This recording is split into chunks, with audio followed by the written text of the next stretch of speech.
Hello दोस्तों, कैसे हैं आप सब। आज की हमारी कहानी है झगड़ालू ननद। भाभी, आप ऐसे कैसे मम्मी की सेवा करने से इनकार कर सकती हो। आप इस घर की बहू हो। मम्मी आपकी जिम्मेदारी है।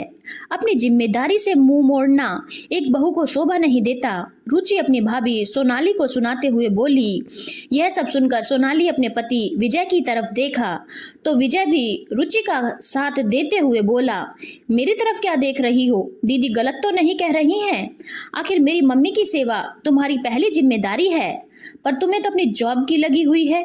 अरे क्या कमी है हमारे घर में जो जॉब करना जरूरी है।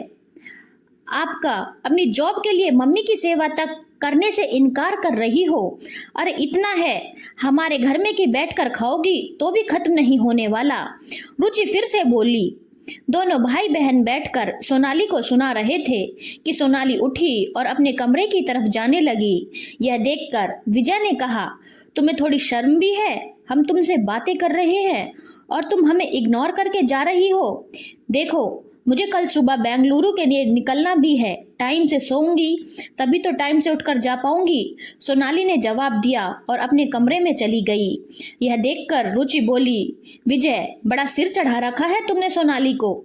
ऐसे कैसे हमारे मुंह पर जवाब देकर चली गई। अरे यह क्या एक अच्छे बहू के लक्षण हैं। विजय को गुस्सा तो बहुत आया।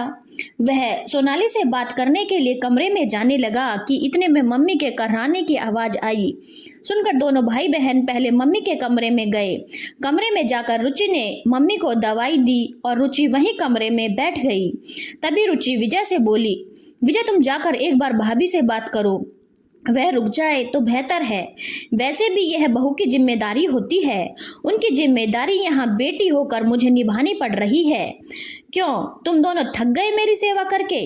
किस हक से रोक रहे हो तुम दोनों उसे।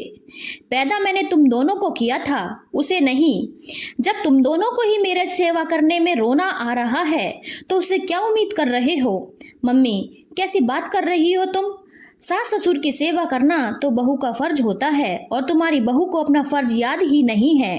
रुचि ने जवाब दिया, बहू का फर्ज याद दिला रही हो पर बेटी का फर्ज याद नहीं तुम्हें। तुम रुचि, उससे याद दिलाने से बेहतर है कि तुम 2 दिन रुक जाओ मेरी सेवा के लिए। मम्मी मैं भी ससुराल वाली हूँ, मेरे भी सास ससुर पति हैं। पहले फर्ज मेरा उनके लिए बनता है, तो यहाँ हर 10-15 दिन में क्या लेने आ जाती है। पड़ी रह तेरे ससुराल में। हमारे घर में आग लगाने के बाद तुझे अब तेरा ससुराल याद आ रहा है। मम्मी आपकी तबीयत खराब है, हमें पता है, और बहू के ऐसे रवैये के कारण आपका दिमाग खराब हो रहा है, पर इसमें दीदी की क्या गलती है जो आप उन्हें सुना रही हो। मैं अभी जाकर उससे बात करता हूँ, देखता हूँ कैसे नहीं रुकती है। विजय बीच में ही बोला, अच्छा अभी कल तो तू उसे छोड़ने की बात कर रहा था और आज उसको उसका फर्ज याद दिलाने जा रहा है। क्यों रुकना चाहिए उसे यहाँ पर। कल तो तेरी माँ ठीक होकर फिर पैरों पर खड़ी हो गई तो फिर से तलाक लेने की बात करने लग जाएगा। कम से कम यह नौकरी इसका सहारा तो रहेगी और वह कोई मेरी सेवा करने से मना नहीं कर रही, पर यह उसकी मजबूरी है कि उसे 2 दिन के लिए जाना पड़ेगा। आखिर उसकी नौकरी का सवाल है। तुम लोग तो मेरी सेवा कर नहीं सकते। उसने 2 दिन के लिए कम से कम नर्स का बंदोबस्त तो कर दिया। अब निकलो यहाँ से, मुझे आराम करने दो, और खबरदार उससे झगड़ा किया तो। अपनी मम्मी से डांट सुनकर दोनों भाई बहन अपना मुंह लेकर कमरे से बाहर आ गए। आखिर दोनों को समझ में आ चुका था कि मम्मी अब साथ नहीं देगी। सोनाली और विजय की शादी को 8 महीने हो चुके थे। कहने को छोटा सा परिवार था। घर में सास और पति विजय ही थे, पर ननद रुचि जो कि विजय से बड़ी थी, उसका राज अभी भी घर में चलता था। रहती तो ससुराल में ही थी, लेकिन हर 10-15 दिन बाद मायके आधमकती थी और फिर कोई न कोई छोटी बात पर विजय और सोनाली में कलह करवा ही देती थी। विजय की आदत थी कि वह हर बात में सोनाली को दबाने की कोशिश करता और उसके लिए वह उसके मुंह पर कुछ भी कहने से गुरेज नहीं करता था। कई बार जब दोनों में झगड़ा बढ़ जाता तो वह उसके मुंह पर यह तक कह देता कि चली जाओ यहाँ से, मेरे पास इतना पैसा है कि तुम्हारी जैसी तो मुझे 10 मिल जाएंगी। सोनाली को गुस्सा तो बहुत आता था, पर हर बार वह चुप रह जाती। विजय की मम्मी भी दोनों दोनों बच्चों को समझाती, लेकिन दोनों अपने ही घमंड में रहते। दोनों को ही सोनाली को सुनाने में बड़ा मजा आता है, लेकिन उस दिन बात जरूरत से ज़्यादा बिगड़ गई। रुचि उस दिन मायके आई हुई थी। यूं ही इधर उधर की बातें करते हुए रुचि ने कहा, अरे भाभी, कब तक फैमिली प्लानिंग करती रहोगी? आपके साथ वाले सभी जल्दी ही माँ बाप बनने वाले हैं। आप लोग कब खुशखबरी सुनाओगे? अरे दीदी, जल्दी ही सुनाएंगे। आखिर हमें भी पता है आपको बुआ बनने की जल्दी है, विजय ने कहा। हाँ, यह तो है। मुझे तो एक प्यारा सा भतीजा चाहिए, बिल्कुल मेरे भाई जैसा, दिखने में भी और अकल में भी, वरना भाभी की अकल तो। कहते कहते रुचि हंस पड़ी। अरे इसमें अकल कहाँ है? इसकी अकल तो घुटने में है। मेरे बच्चे तो इसके जैसे नहीं होंगे, विजय भी हंसते हुए बोला।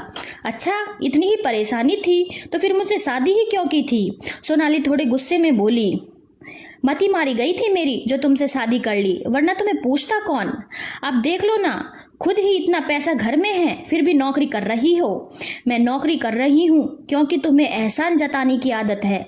कम से कम इस नौकरी के सहारे स्वाभिमान से तो जी रही हूँ। स्वाभिमान? पैसा फेंको तो ऐसी 10 स्वाभिमानी लड़कियां पीछे पीछे आ जाएंगी। यह तो मैं तुम्हें झेल रहा हूँ, वरना कब का तलाक दे चुका होता, विजय घमंड के साथ बोला। विजय क्या बकवास कर रहा है? बोलने से पहले सोचना तो चाहिए। अचानक विजय की मम्मी उसे डांटते हुए बोली। मम्मी, आप भाई को कह रही हो, भाभी को नहीं समझा सकती? झगड़ा तो उन्होंने शुरू किया, हम तो हंसी मजाक ही कर रहे थे। रुचि विजय का साथ देते हुए बोली। तुम लोगों को हंसी मजाक और ताने देने में फर्क नहीं पता क्या? और रही बात बहू की नौकरी की, तो वह उसे नहीं छोड़ेगी। जो बात बात पर उसे छोड़ने की धमकी देता है, ऐसे इंसान का क्या भरोसा? शुक्र करो कि वह उसके साथ फिर भी निभा रही है। बात कुछ ज्यादा ही बढ़ती चली गई। सोनाली ने मन बना लिया था घर छोड़कर जाने का। अपने कमरे में सामान पैक करने आ भी गई थी, लेकिन इस दौरान उसे रोकने के चक्कर में सास का पैर साड़ी में उलझ गया और वह गिर गई। बस इसीलिए सोनाली वहां रुक गई। अभी सास बिस्तर पर रही थी, लेकिन तभी उसे जरूरी मीटिंग के लिए बेंगलुरु जाना था और उसी के लिए सारी बहस हुई थी। आखिर सास ने भी उसे रोकना मुनासिब नहीं समझा और उन्होंने भी सारा निर्णय सोनाली पर ही डाल दिया। विजय के साथ रहना नहीं रहना आखिर उसकी मर्जी, पर सोनाली ने भी विजय को एक आखिरी मौका जरूर दिया, पर यह बात जरूर साफ कर दी कि अब की बार अगर विजय ने उसे जाने के लिए कहा तो वह बिल्कुल नहीं रुकेगी। धन्यवाद दोस्तों। अगर आपको कहानी अच्छी लगी हो तो चैनल को लाइक, शेयर और सब्सक्राइब करना ना भूलें।